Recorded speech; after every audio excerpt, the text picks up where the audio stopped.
I would never take fashion advice from Shera. Her wigs are cheap. Her makeup is, the eyeliner be sloppy at times.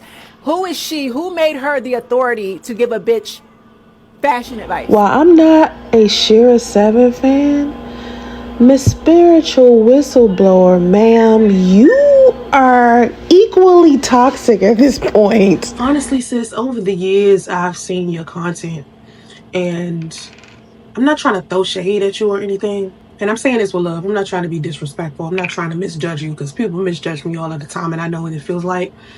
But after seeing a lot of your content, I actually think it's the energy you put out to where you attract toxic women.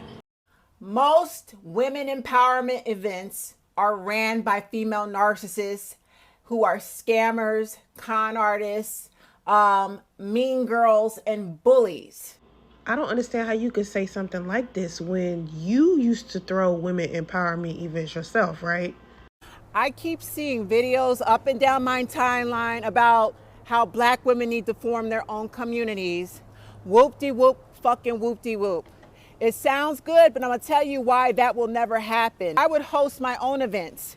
I would pay money out my pocket and fly all over the US to all the major cities. That's right, me. I created these safe spaces for black women all over the US. And I also went to Europe, Paris, London, and I did it over there as well.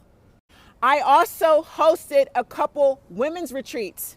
I had one in Cancun, Mexico, and I also had one in Jamaica. You wanna know what happened?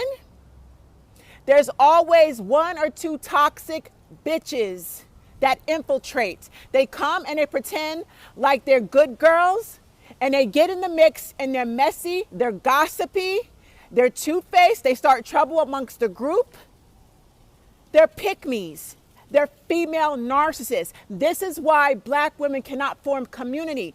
You talk about narcissism a lot, but there's like this negative undertone in everything you say. Everything you say is so negative all of the time. It's just like, I'm not surprised you attract a lot of toxic women into your space. And another thing, just because you failed at it when you tried doesn't mean that another woman can't come along and try to fix it. That could possibly be another woman's destiny. It may be able to be implemented in a different time. You know what I mean? Like maybe it was ahead of its time. You know what I'm saying? But I don't think it can't happen. I just think women need a specific type of leader. And right now they're looking at women like Meg Thee Stallion, Cardi B, The forked tongue queen of toxicity, Shera. These girls have made those women the example of what the modern day black woman is. And so when you're not that, because these girls are misguided, it's kind of difficult for them to listen to you because they can't relate to you. They relate to gold digging and witchcraft.